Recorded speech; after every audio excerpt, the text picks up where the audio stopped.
Let's focus on the sound that can be heard in the beginning of words, like in map, in the middle of words, like in bumper, and in the end of words, like in Pam. To make the sound, close your lips softly together. Keep your jaw up a little and open it just a bit. Let the air flow out through your nose since your mouth is closed. Your voice is on, so you should feel vibration in your throat.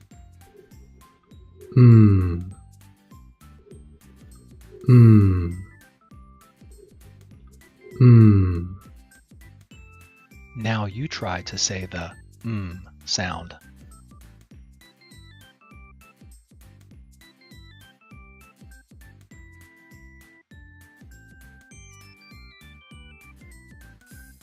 Today, we'll learn how letters make certain sounds and how we use those sounds to decode and read words. The letter M is a consonant that makes the voiced sound, like in the word map. We'll use the sound when decoding a word with the letter M.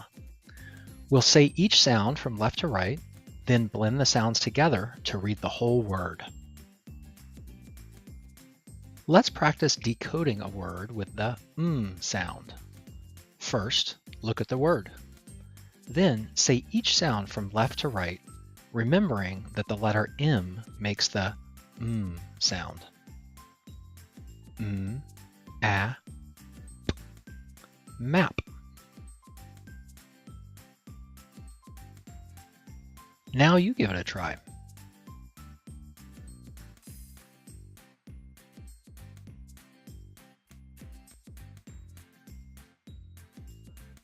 Great job! You just decoded and read the word map. Have fun practicing decoding words with the letter or consonant M, which makes the sound.